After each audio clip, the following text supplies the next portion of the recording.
ಈಗಷ್ಟೇ ಒಂದು ಸುದ್ದಿ ಬರ್ತಾ ಇದೆ. ಅದು ಬನ್ನೇರುಘಟ್ಟದಿಂದ ಸಫಾರಿಗೆ ಹೋದಂತ ಸಂದರ್ಭದಲ್ಲಿ ಬಾಲಕನ ಮೇಲೆ ಚಿರತೆ ದಾಳಿಯನ್ನ ಮಾಡಿದಂತೆ. ಜೈವಿಕ ಉದ್ಯಾನವನದಲ್ಲಿ ಚಿರತೆ ಅಟ್ಯಾಕ್ ಅನ್ನ ಮಾಡಿರುವಂತದ್ದು. ತುಂಬಾ ಅಪರೂಪದಲ್ಲಿ ಚಿರತೆ ಈ ರೀತಿಯಾಗಿ ಅಟ್ಯಾಕ್ ಮಾಡೋದು. ಸಫಾರಿ ವೇಳೆ ಬಾಲಕನ ಮೇಲೆ ಚಿರತೆ ದಾಳಿಯನ್ನ ಮಾಡಿದೆ. ಬೊಮ್ಮಸಂದ್ರದ ನಿವಾಸಿ ಸುಹಾಸ್ ಅಂತ 13 ವರ್ಷ ಗಾಯಾಳು ಬಾಲಕ. ಪೋಷಕರ ಜೊತೆಗೆ ಚಿರತೆ ಸಫಾರಿಗೆ ತೆರಳಿದಂತ ಬಾಲಕ ಸುಹಾಸ್ ಮಾಂಸ ಕಿತ್ತು ಬರುವಂತೆ ಕೈ ಪರ್ಚಿದೆ ಅಂತೆ ಚಿರತೆ. ಎರಡಿದಾವೆ ಅಲ್ಲಿ ಸಫಾರಿಗೆ ಹೋಗಬೇಕು ಅಂದಾಗ ಕಾರು ಹಿಂಬಾಲಿಸಿ ಚಿರತೆ ದಾಳಿಯನ್ನ ಮಾಡಿದೆ. ಕೈಗೆ ಗಾಯ, ಆಸ್ಪತ್ರೆಯಲ್ಲಿ ಚಿಕಿತ್ಸೆಯನ್ನ ಕೊಡ್ತಾ ಇದ್ದಾರೆ. ಈಗ ಅಲ್ಲಿ ಎರಡು ರೀತಿಯಲ್ಲಿದೆ. ಒಂದು ಪೂರ್ತಿಯಾಗಿ ಅದಕ್ಕೆ ಕವರ್ ಆಗಿರುವಂಥದ್ದಿದೆ ಜೀಪು, ಇನ್ನೊಂದು ಕಡೆಗೆ ಓಪನ್ ಜೀಪ್ ಇದೆ. ಆ ಜೀಪಲ್ಲಿ ಹೋಗ್ಬೇಕಾದ್ರೆ ಪ್ರೈವೇಟ್ ಕಾರ್ಗಳನ್ನೆಲ್ಲ ಬಿಡೋದಿಲ್ಲ. ಸೊ ಸಂಪೂರ್ಣವಾಗಿ ಓಪನ್ ಜೀಪಲ್ಲಿ ಹೋದಾಗ ಅದಕ್ಕೊಂದಿಷ್ಟು ಪೇ ಮಾಡ್ತಾರೆ ಒಂದು ಫ್ಯಾಮಿಲಿ ಹೋದಂಥ ಸಂದರ್ಭದಲ್ಲಿ. ಆಗ ಈ ಥರ ಆಗಿದೆಯಾ ಅಂತ ಹೇಳಿ ನಿಮಗೆ ಇದರಲ್ಲಿ ಹೋಗೋದೆಲ್ಲ ಆಗಲ್ಲ.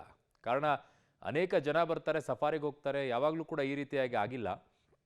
ಯಾಕೆ ಹಿಂಗಾಯಿತು ನೋಡಬೇಕು. ವಿಚಿತ್ರವಾಗಿದೆ ಇದೊಂದು. ಸೊ ಚಿರತೆ ಆ ರೀತಿಯಾಗಿ ದಾಳಿ ಮಾಡೋದಿಲ್ಲ. ಮಾಂಸಾಹಾರಿ ಪ್ರಾಣಿಗಳಲ್ಲಿ ಅತ್ಯಂತ ಅಂಜುಬುರುಕ ಪ್ರಾಣಿ ಅದು. ಅಟ್ಯಾಕ್ ಮಾಡೋದಿಲ್ಲ ಅದು ಮನುಷ್ಯರ ಮೇಲೆ. ಹುಲಿ ಮಾಡುತ್ತೆ, ಬಟ್ ಚಿರತೆ ಭಯ ಪಟ್ಕೊಂಡು ಓಡೋಗುತ್ತೆ.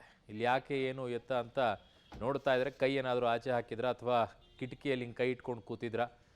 ಆ ಗಾಯ ನೋಡ್ತಾ ಇದ್ರೆ ಹಾಗೇ ಇದೆ, ಕಿಟಕಿಯಲ್ಲಿ ಹಿಂಗೆ ಕೈ ಇಟ್ಕೊಂಡು ಕೂತಂಗಿದೆ ಅದು.